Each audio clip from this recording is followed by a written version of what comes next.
बड़े बड़े सीईओज को मैंने पूछा, मल्टीनेशनल कंपनीज के सीईओज को, कि the person to whom you are paying more than 10 crore rupees per annum in salary, what do you ask them in their interviews? तो एक बड़े मल्टीनेशनल कंपनी के सीईओ ने मुझे पूछा था कि Swami this is the first time I am asked this, कभी हमने ये नहीं सोचा था। मैंने बोला कि क्योंकि कई एग्जीक्यूटिव्स हैं, उनकी एनुअल तनख्वाह है 50 करोड़ 100 करोड़।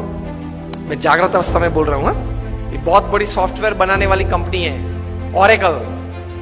ऑरेकल कंपनी है। आप नेट पे जाके ऑरेकल खोलना, एलिसन नाम डालना और उनकी तनख्वाह आप देखना। पिछले 5 साल की उनकी एवरेज तनख्वाह है $400 million per year. Silence. $400 million, $1 million मतलब 65 करोड़ गिन लो, चलो राउंड फिगर 70 करोड़ गिन लो। $1 million is $10 lakh is 7 crore rupees. So 400 million is 2800 crore rupees per annum salary.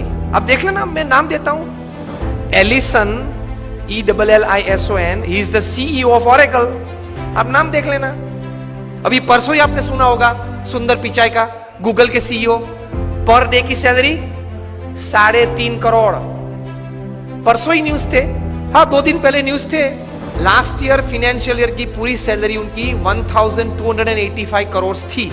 हम दिल्ली में एक फंक्शन में साथ में थे, मंच पे बैठे थे। मैंने उनको पूछा कि दोज एग्जीक्यूटिव्स हुम यू पे मोर देन 10 करोड़ और 25 करोड़, उनको इंटरव्यू में आप पूछते क्या हो? क्योंकि उनके पास डिग्रीज तो एक्स्ट्रा ऑर्डिनरी है। He is a double MBA from LSE और हार्वर्ड। एकेडमिक्स तो पूछना नहीं है। इतनी बड़ी तनख्वाह देते हो तो वो 10-15 साल का अनुभव तो है उसको। 10-15 साल में उसने 50,000 करोड़ 1 लाख करोड़ मैनेज किए हैं, हर साल टर्नओवर किया है। ऐसी कंपनीज में ही बड़ी बड़ी पोजीशंस में वे रहे हैं। तो उनको नेटवर्किंग में पूछना नहीं है, एडमिनिस्ट्रेशन में पूछना नहीं है, HR में पूछना नहीं है, मैनेजमेंट में पूछना नहीं है, ग्रोथ के बारे में आपकी क्या सोच है वो पूछना नहीं है। आप पूछते क्या हो उनको इंटरव्यू? उन्होंने मुझे एक बहुत अच्छी बात बताई कि स्वामी जी, इन कक्षा के लोगों को जिनको हम ये प्रकार की तनख्वाह देते हैं, उनको इंटरव्यू में एक ही प्रश्न पूछते हैं। I was like very surprised. मैंने बोला एक ही प्रश्न पूछते हो? कहाँ? और उनका उत्तर वे 20-25 मिनट तक देते हैं, तभी उत्तर पूरा बनता है। That was more surprising. I said what do you ask? He said, हम एक ही प्रश्न पूछते और ये पूछते हैं, describe a big failure in your life and how did you handle it. प्रश्न क्या पूछते हैं इन कक्षा के लोगों को? Describe a big failure in your life. आपके परफॉर्मेंस के बारे में हमें कुछ पूछना नहीं है कि मैं पहली कंपनी में था, वहां 200% सेल बढ़ा दिया, दूसरी कंपनी में था, वहां 500% ग्रोथ कर दिया। वो हमें नहीं सुनना है। वो था आप लोग सब जो यहां बैठे हो, जो इंटरव्यू वाले देने आए हो, जिनको हम ये तनख्वाह देने वाले, सबके पास ऐसी परफॉर्मेंस स्टोरीज है, ये कॉमन है, ये हमको नहीं पूछना है। पूछना क्या है? Describe a big failure of your life and how did you handle it. Simple. Performance से आपका कैलिबर का टेस्टिंग नहीं होता। वो तो किसी को भी चांस मिल जाता है, प्लेटफॉर्म मिल जाता है तो कूद लेता है। How did you handle failure? How did you handle a setback? How did you handle a fall in your life? That is important.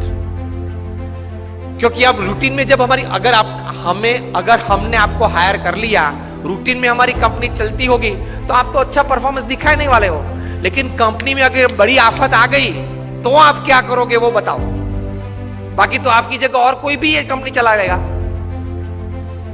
Isn't it a very important question? उसमें वो मल्टीनेशनल कंपनी के CEO ने मुझे बताया कि स्वामी, इसके उत्तर में उसको 20-25 मिनट हम देते हैं और उसमें भी हम ये जांच करते हैं कि किस प्रकार के विचार और प्रैक्टिसेस उसने अप्लाई किए, वो साइड में रखते हैं। किस प्रकार के एटीट्यूड्स उसने उस वक्त रखे, उस पे हम गौर रखते हैं। What we see in his answer is not what he thought during failure, not practicals what he applied to come out of that failure.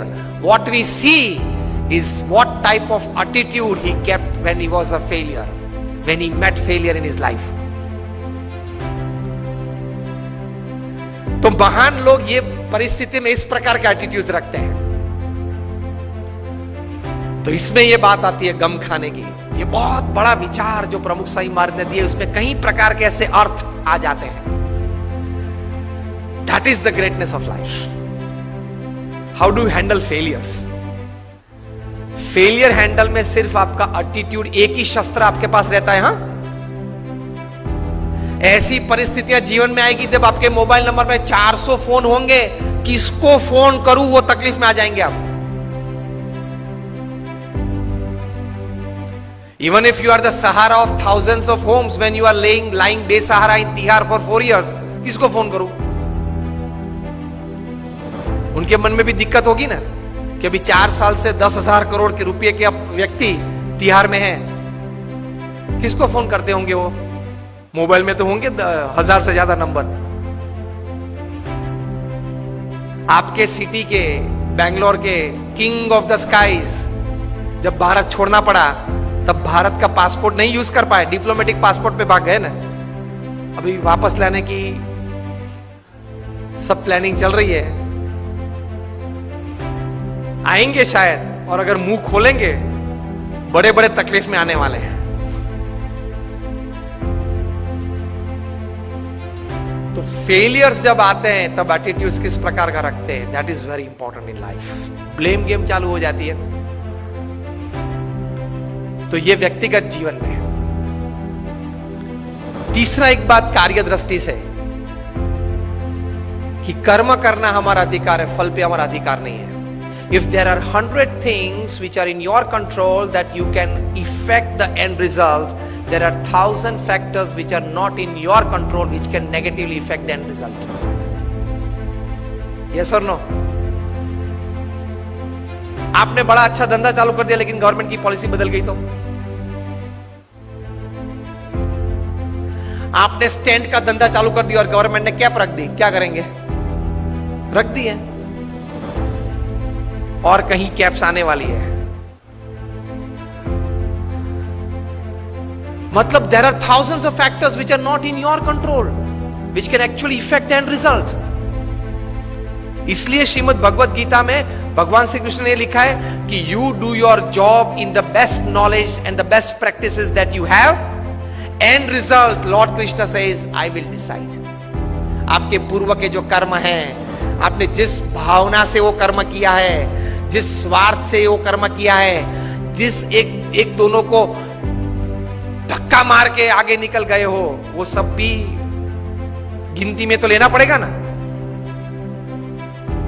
वो सब वो हिसाब से फाइनल रिजल्ट आता है। अगर ये बात को समझ ले तो आप कभी डिप्रेशन में नहीं आओगे, कभी स्लीपिंग पिल की आपको जरूरत नहीं पड़ेगी।